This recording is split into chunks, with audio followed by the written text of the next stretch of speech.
नमस्कार, आपका बहुत बहुत स्वागत है बिहान फाउंडेशन के इस छोटे से प्रयास में। आपने समय दिया, आपका बहुत बहुत स्वागत और बहुत धन्यवाद। असल में इस बारे में विजय जी से बात हुई थी, विजय शर्मा जी से। उन्होंने कहा कि इस समय चूंकि लोग अलग अलग अपने जहां जहां जो रह रहा है वहां वहां एक तरह से कैद हो गया है, तो क्यों ना कुछ जो गंभीर विषय हैं उन पे एक चर्चा की जाए बिना मिले, और इस समय टेक्नोलॉजी का जिस तरह से जो दौर है उसका फायदा उठाया जाए। और मेरी बात हुई संजय जी से। संजय जी ने तुरंत हामी भरी और बोले कि ठीक है, हम हाजिर हो जाएंगे। और फिर सौरभ जी से हमने बात की, सौरभ जी भी तैयार हो गए। और अनुषा जी से बात हुई, उन्होंने भी कहा ठीक है हम तैयार हैं। राणा जी अभी शायद जुड़ने वाले हैं, वो न्यूज अभी बेसिकली वो ऑफिस में है, इंडिया न्यूज में संपादक हैं वो, तो थोड़ा सा व्यस्तता रहती है, तो बीच में वो जुड़ेंगे।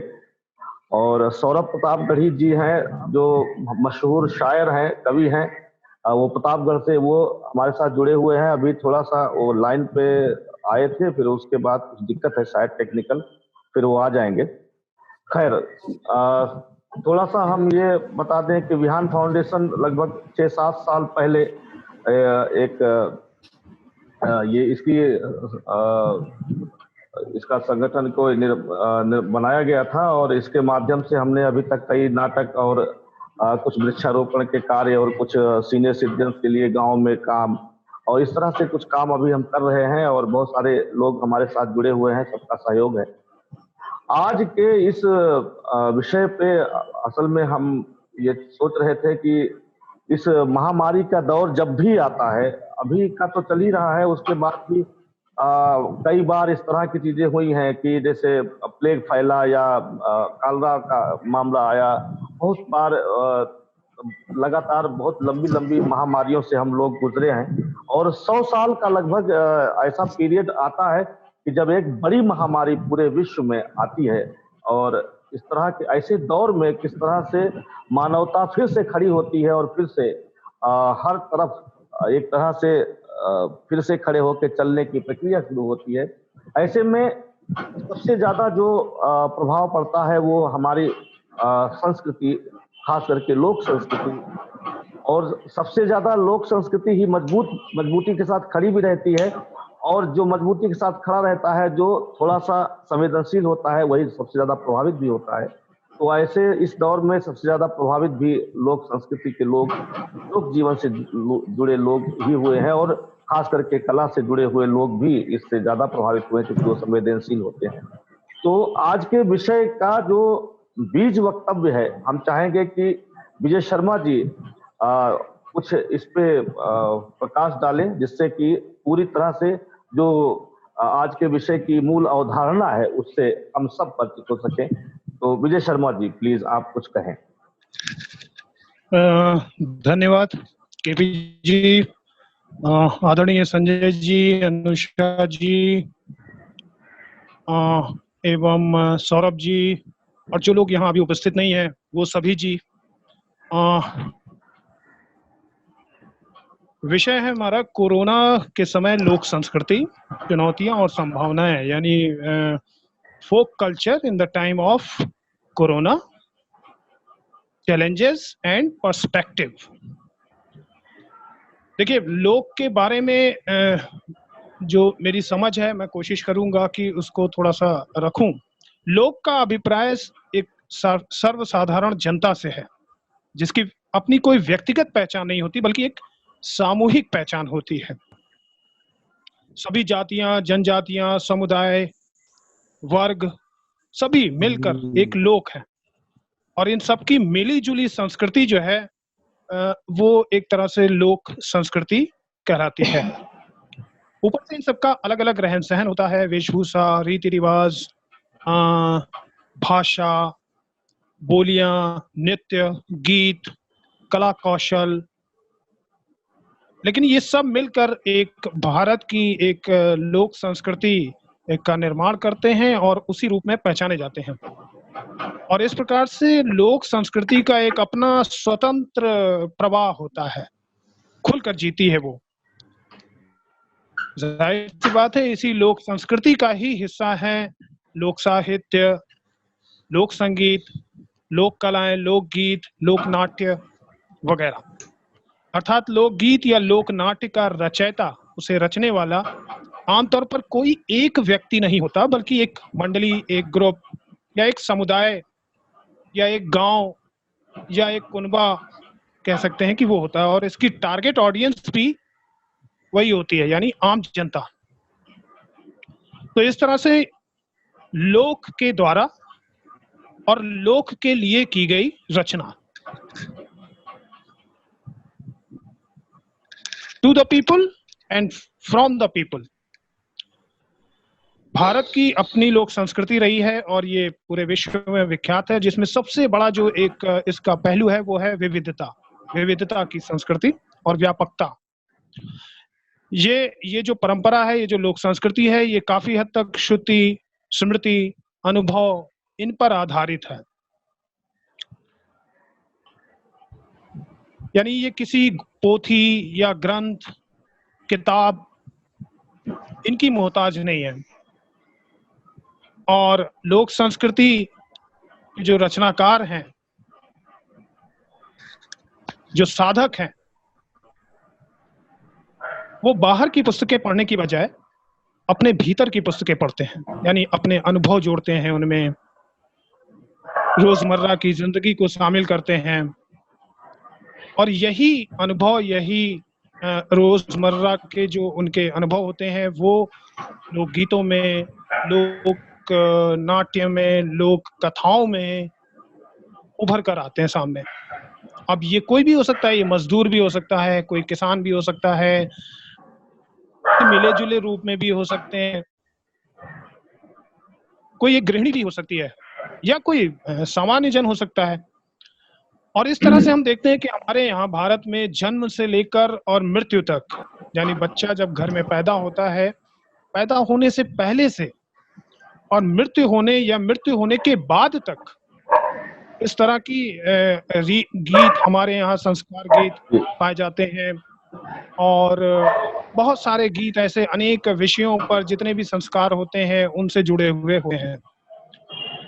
अब बात करते हैं कि कोरोना, जिसने, आप गौर से देखें तो कोरोना से सबसे पहले लड़ाई हमारी लोक संस्कृति ने ही शुरू की थी, और वो लोक संस्कृति थी नमस्ते करना।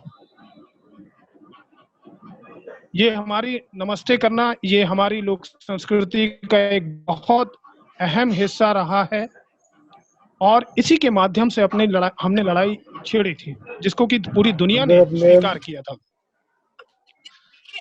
यानी सोशल डिस्टेंसिंग, सोशल डिस्टेंसिंग का एक प्रतीक, एक प्रतिमान, एक मानदंड बन गया नमस्ते। और लेकिन इसी सोशल डिस्टेंसिंग ने हमारी लोक परंपराओं और लोक संस्कृति को झकझोर कर भी रख दिया, क्योंकि इस दौरान अगर लोग आपस में मिले जुलेंगे नहीं, लोग बैठकर विचार विमर्श नहीं करेंगे, आमोद प्रमोद नहीं करेंगे, अनुभव नहीं बांटेंगे, तो लोकगीत, लोक नाट्य, लोक कथाएं आखिर कैसे जन्म लेंगी। तो ये सोशल डिस्टेंसिंग एक तरह से बहुत बड़ा क्या कहते हैं, खतरा बनकर इस लोक संस्कृति के सामने खड़ा हुआ। खैर, इसका असर रोजी रोटी पर भी हुआ। जो लोक कलाकार हैं, जो लोक शिल्प से जुड़े हैं, लोक विधाओं से जुड़े हुए हैं, उन पर भी काफी असर हुआ। और कुछ राज्य सरकारों, जैसे राजस्थान है, बिहार है, इन लोगों ने लोक कलाकारों के लिए कुछ अलग से स्कीम भी चलाई कि उनको आर्थिक मदद दी जा सके। जैसे महाराष्ट्र में हाल ही में जो लावणी के कलाकार हैं, उन्होंने सरकार से गुहार लगाई थी कि साहब उनको जो है अब काम नहीं मिल रहा है, तो उनके लिए सरकार अलग से कोई एक पैकेज का ऐलान करे और इन्हें मदद दे। तो कोरोना हमारी लोक संस्कृति और लोक परंपराओं के लिए एक बहुत बड़ा खतरा बनकर सामने आया। अब इसी तरह से देखिए तो मेले नहीं लग रहे, हाट नहीं लग रहे, बाजार नहीं लग रहे, मंदिरों में जो स्थानीय गीत गाए जाते थे, स्थानीय तरीके से उनका संगीत बुना रचा जाता था, वो सब नहीं हो रहा है। तो जैसा कि मैंने पहले कहा कि लोक संस्कृति का एक स्वतंत्र प्रवाह होता है और किसी तरह की बंदिशें उससे मंजूर नहीं होती। इससे थोड़ा ध्यान से समझना होगा हमें। हालांकि कालांतर में हमने ऐसा भी देखा है कि जब भी इस तरह की महामारियां आई हैं या इस तरह की कोई भी आपदा विपदा संकट आया है, तो लोक कलाकार सबसे आगे आकर उनको अपना अपनी अपने संगीत का, अपने नाटक का, अपनी कथाओं का विषय बनाया, उन्होंने उसका कंटेंट विजय बनाया है। जी, जैसे महामारी जी जी विजय जी, माफी चाहता हूँ। बहुत अच्छा आपने विषय छेड़ा है कि जो लोक संस्कृति के लोगों ने लड़ाई लड़ी अपने अपने अपने समय पे। हमारे साथ संजय उपाध्याय जी हैं, राष्ट्रीय नाट्य विद्यालय से स्नातक, और करीब 30-35 साल से वो खास करके उनकी जो पहचान है विदेशिया से है। लगभग 800 शोज वो देश और विदेश में कर चुके हैं। और सबसे ज्यादा जो अभी एक महत्वपूर्ण होगा यहाँ बताना कि आनंद रघुनंदन नाम से एक नाटक उन्होंने पहली बार किया, जो जिसका अभी तक मंचन नहीं हुआ था। और भोपाल राष्ट्रीय नाट्य विद्यालय के पहले निदेशक हमारे साथ जुड़े हुए हैं। और भिखारी ठाकुर को दियरा से गांव, जो उनका कुतुबपुर गांव है, वहां से बाहर लाके विदेश तक देश में जगह जगह पहुंचाने वाले संजय उपाध्याय जी हमारे साथ हैं। लोक संस्कृति को लेके उनकी क्या विचारधारा है और किस तरह से नाटक और कलाकार किस तरह से इसमें बड़ा काम कर सकते हैं और कर रहे हैं, और आपने तो किया है संजय जी, तो इसके बारे में आप थोड़ा सा प्रकाश डालें, बताएं। जितने मित्र हैं सबको मैं प्रणाम करता हूँ।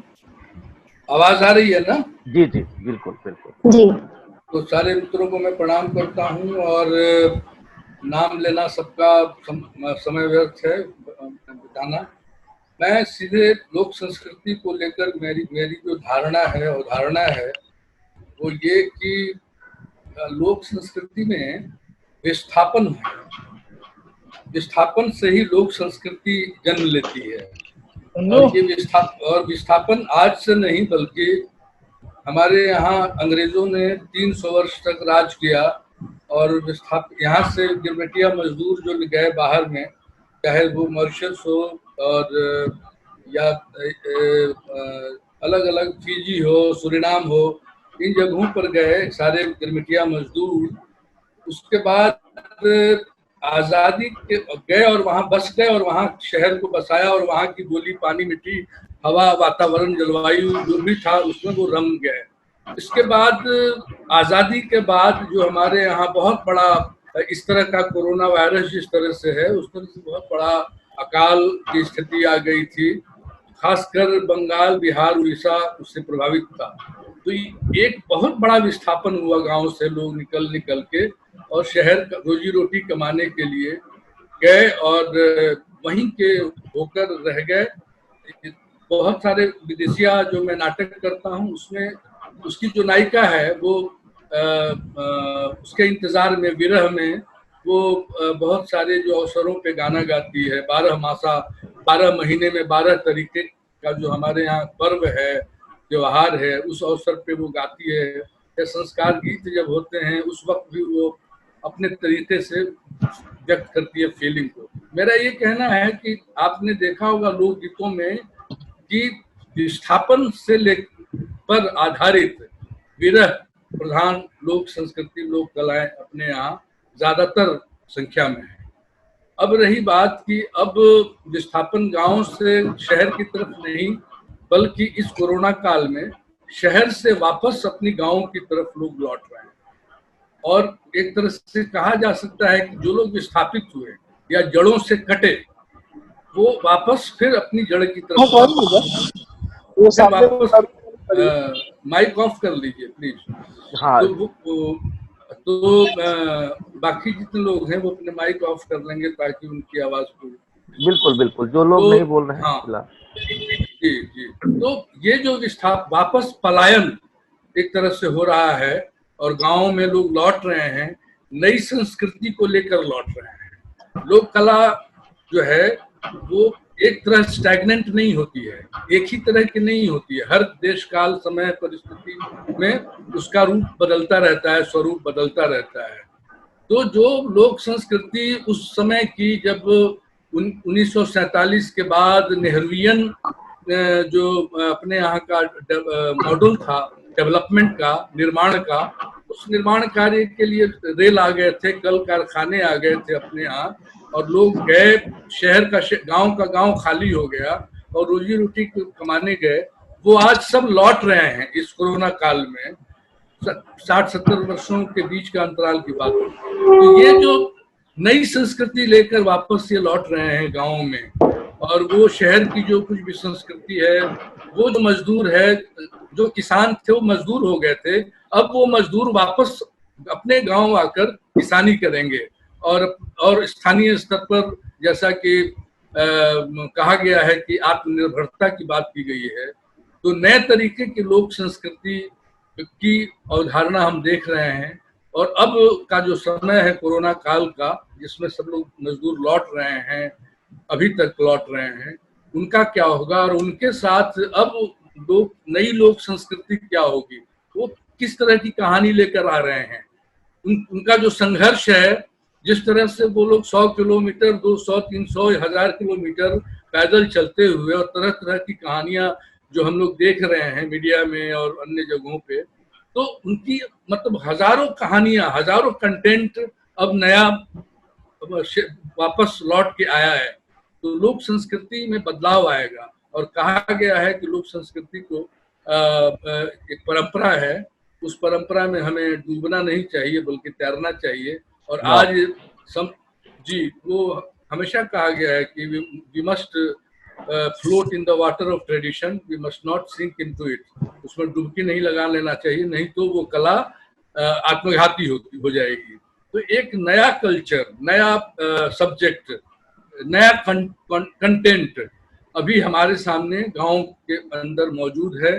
जो लोग कट गए थे वो फिर वापस आके जड़ों से जुड़ रहे हैं, और एक नई संस्कृति, नया एक उनके सामने, हम सबों के सामने एक चुनौती है कि किस तरह के कंटेंट को लेकर हम लोग काम करेंगे। हजारों कहानियां इस बीच में आपने देखी हैं, और वो एक नए तरीके का, उसको मैं बोलता हूँ विदेशिया, जो गांव से शहर गया था, अब विदेशिया रिटर्न्स। अगर मुझे नाटक अगर कोई करना होगा तो मैं उसका शीर्षक दूंगा विदेशिया रिटर्न्स।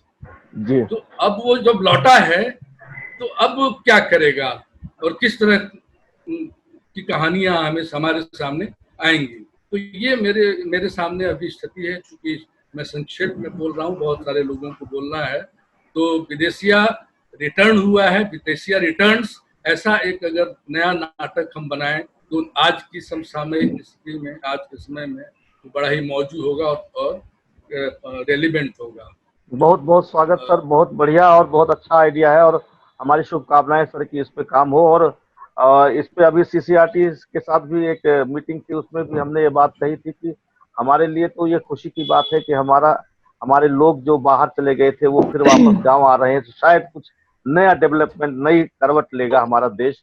और अभी हम चलते हैं सौरभ जी के पास। राजमूर्ति सिंह सौरभ जी समाज कल्याण विभाग में लंबे समय तक अधिकारी रहे और मशहूर शायर हैं। तो सर, आपका विचार जानना चाहेंगे कि इस काल में, इस दौर में लोक संस्कृति किस तरह से प्रभावित हो रही है, होगी, और आपका अपना क्या रचनाएं चल रही हैं इस वक्त, और क्या रचा जा रहा है। जी स्वागत। देखिए भाई, पहले तो सबको मेरा नमस्कार। जी जी, मुझे ये कहना है कि इस कोरोना काल में जो सबसे बड़ी क्षति हुई है वो ये है कि हमारी अभिव्यक्ति जो अपने सहज रूप में होनी चाहिए वो नहीं हो पा रही है। लोग अपने घरों में दुबके हैं और जो कुछ है वो सुप्तावस्था में पड़ा हुआ है। हाँ, सोशल मीडिया पर जरूर हमने देखा कि लोग सोशल मीडिया के माध्यम से कुछ नए लोक गीत, कोरोना के संबंध में बहुत सारे गीत रचे गए, इस बीच लोक गीत रचे गए।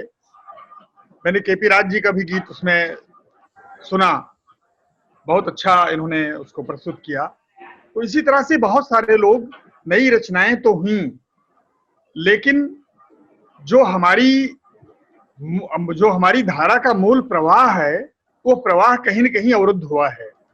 लेकिन इसका आशय ये कतई नहीं है कि हम पूरी तरह समाप्त हो चुके हैं, बल्कि हम और संरक्षित हो रहे हैं और मजबूत हो रहे हैं, और अपनी लोक कलाओं का कहीं न कहीं से हम भविष्य में जब हम कोरोना से उबरेंगे तो उस समय हम अपनी अभिव्यक्ति दे सकेंगे, और हो सकता है कि और अधिक मजबूती के साथ हम अपनी बात रख सकें। तो ये है, आपके यही है सब कहनी। कुछ शेर ऑफ कर दीजिए। कुछ शेर हो जाए सर, आपके अगल आपकी आवाज आ रही है बच्चों की, थोड़ा विजय शर्मा जी, निवेदन है कि थोड़ा सा ऑफ कर दीजिए। कहीं और की है ये आवाज। विजय शर्मा जी, आपका आप वहाँ से शायद आपकी आवाज आ रही है। आप विजय शर्मा जी का, विजय शर्मा जी की आवाज अभी माइक बंद है। तो सर कुछ शेर हो जाए जो अभी आपने ताजा इस दौर को लेके, या पहले का कुछ भी आप कहना चाहें।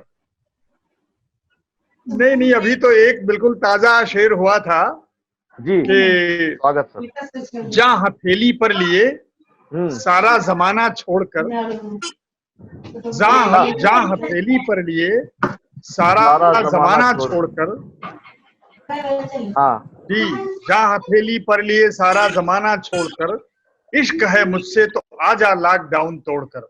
वाह वाह। तो जो एक छटपटाहट है आदमी के अंदर, तो एक छटपटाहट है, वो छटपटाहट कहीं न कहीं से दिखाई पड़ रही है। बहरहाल एक दूसरी गजल के कुछ शेर मैं आपको सुना दूं। जी स्वागत। अश्कों से इस दिल की धुलाई कर लेते हैं, अश्कों से इस दिल की धुलाई कर लेते हैं, और डिस्टर्बेंस हो रहा है। घर की अक्सर साफ सफाई कर लेते हैं, घर की अक्सर साफ सफाई कर लेते हैं। तो क्यों न भला इतराएं हम किस्मत पर अपनी, क्यों न भला इतराएं हम किस्मत पर अपनी, जो भी कह दे फौरन भाई कर लेते हैं। वाह वाह। जो भी कह दे फौरन भाई कर लेते हैं। और ये शेर सुनिएगा कि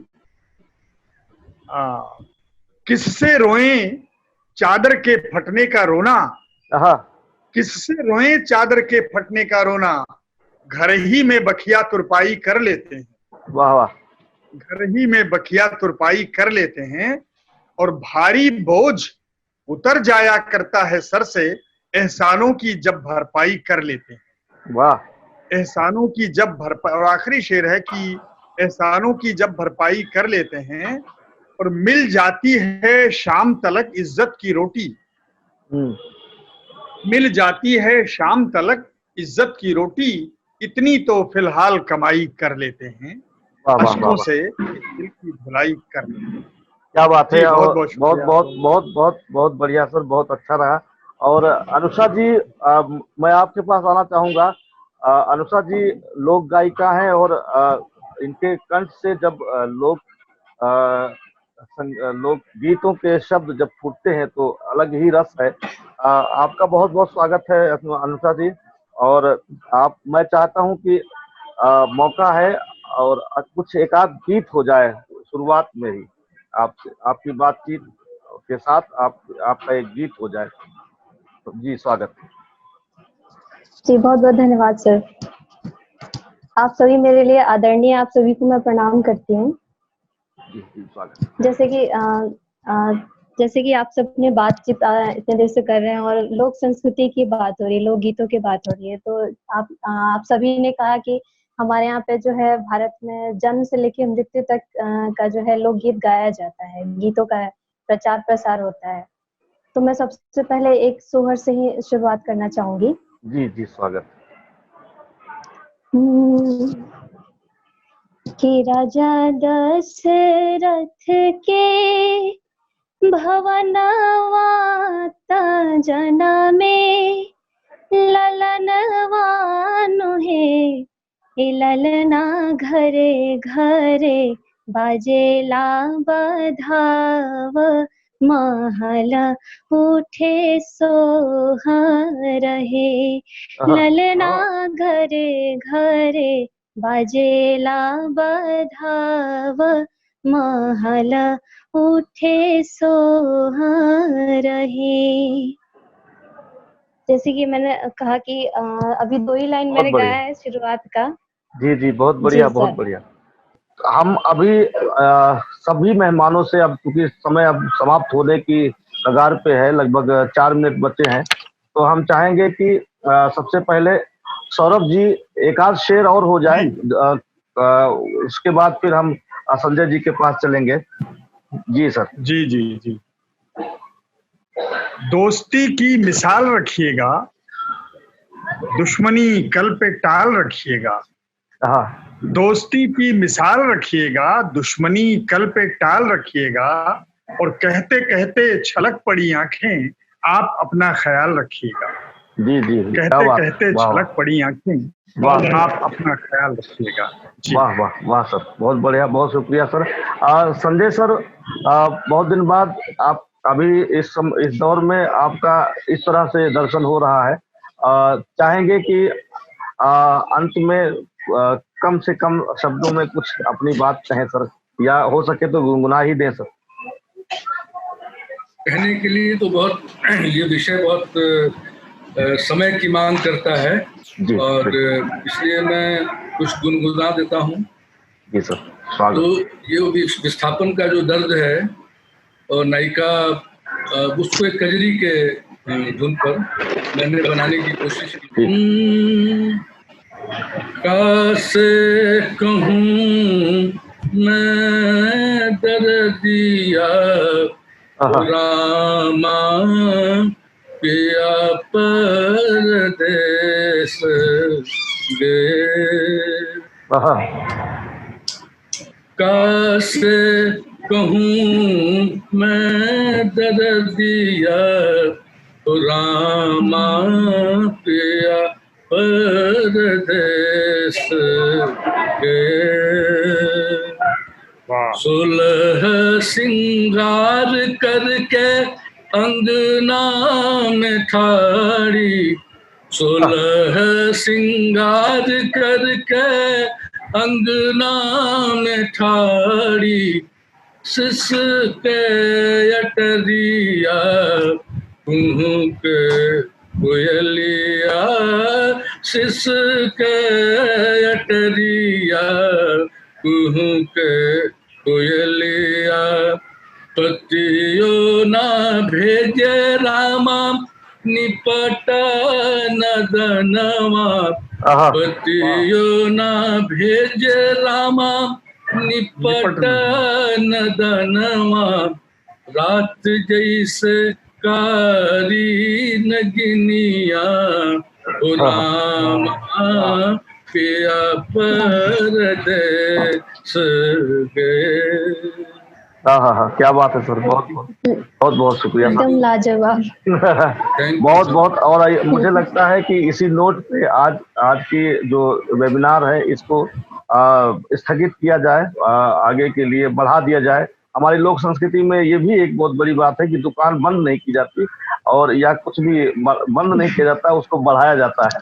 तो सर यहीं पे आज इसको विस्थापन फिलहाल के लिए हम चलते हैं। आप सब मेहमानों का बहुत बहुत धन्यवाद सर, बहुत आभार कि आपने हमारा निवेदन स्वीकार किया। बहुत बहुत धन्यवाद।